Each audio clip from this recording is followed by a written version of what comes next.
Viewers, ये बूढ़ा आदमी जो कि बिलीनियर था, जब वो मरने वाला होता है तब उसने एक टेक्नोलॉजी का यूज करके अपने माइंड को एक जवान लड़के के बॉडी में ट्रांसफर कर दिया था, जिससे कि वो मरने के बाद भी अपनी लाइफ जी सकता था। पर वो बूढ़ा आदमी अपनी नई बॉडी के साथ क्या क्या करेगा, ये तो जल्दी से देखकर पता करना पड़ेगा। कहानी की शुरुआत में हमें जैक नाम का एक बिलीनियर दिखाया जाता है, जिसने अपने बहुत ही कम उम्र में बिजनेस करना स्टार्ट कर दिया था और अब वो पूरे 10 कंपनीज का मालिक था। उसके पास तो अनलिमिटेड अमाउंट्स का पैसा था, लेकिन जो चीजें जैसी दिखती हैं वैसी होती नहीं। दरअसल जैक हमेशा टेंशन में ही रहता था, क्योंकि उसे कैंसर हुआ था जो कि लास्ट स्टेज पर था और अब जैक के पास सिर्फ 2 महीने थे अपनी लाइफ जीने के लिए, इसीलिए अब तो वो खुलकर जी भी नहीं पा रहा था। जैक एक एक्सपेरिमेंटल कंपनी में जाता है, जहाँ पर वो डॉक्टर माइक से कुछ बातें कर रहा था। दरअसल डॉक्टर माइक की कंपनी डिफरेंट एक्सपेरिमेंट किया करती थी, लेकिन जैक को उनके सिर्फ एक ही एक्सपेरिमेंट में इंटरेस्ट था और वो थी माइंड को एक बॉडी से दूसरे बॉडी में ट्रांसफर करना। माइक के कंपनी ने तो इस टॉपिक पर वर्क भी करना स्टार्ट कर दिया था और उन्हें तो काफी अच्छे रिजल्ट भी मिले थे।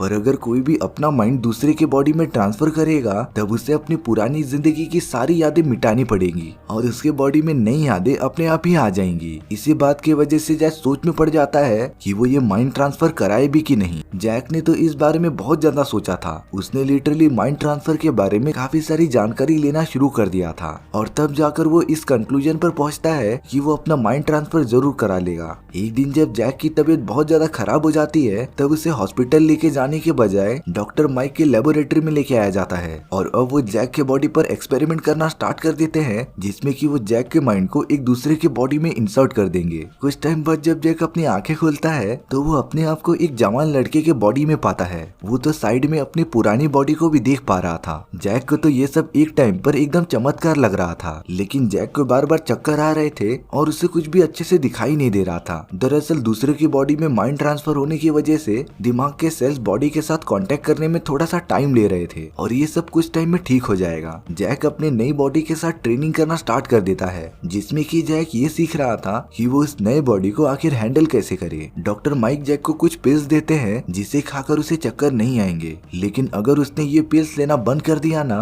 तो जैक कोमा में जा सकता था। जैक धीरे धीरे नए बॉडी को कंट्रोल करना सीख गया था और जैसे लग रहा था कि वो अपनी जवानी में वापस आ गया था, उसे वो नई बॉडी अच्छी भी लगने लगी थी। जैक तो बाहर निकलकर नए दोस्त भी बनाने लगा था। वो रात को हमेशा नाइट क्लब्स में पार्टी करने जाता था और सारी लड़कियां उनसे देखकर अट्रैक्ट होती थी। जैक तो वो अपनी नई लाइफ जीने लगा था। उसने अपनी जवानी में जो भी मिस किया था ना, वो अब उन सभी को पूरा कर रहा था। लेकिन एक दिन जैक उन पिल्स को खाना भूल जाता है और तब उसे जोर का चक्कर आता है और जैक को अपने पुराने लाइफ के विजन्स आने लगते हैं। वो उसमें अपनी बेटी को देखता है जो कि दूर कहीं शहर में रहती थी। लेकिन क्या जैक अब बच पाएगा? इस बारे में अगर आपको जानना है तो प्लीज कमेंट कर दो, जिससे कि हमारी टीम इस कहानी के ऊपर फुल वीडियो लेकर आ जाए। और अगर आपको मेरा एक्सप्लेनेशन 1% भी अच्छा लगा होगा ना तो वीडियो को लाइक एंड चैनल को सब्सक्राइब जरूर कर देना, क्योंकि इससे मुझे काफी ज्यादा मोटिवेशन मिलता है आपके लिए इसी तरीके की मजेदार स्टोरीज ढूंढ कर लाने के लिए। तो मिलते हैं नेक्स्ट वीडियो में। सी या।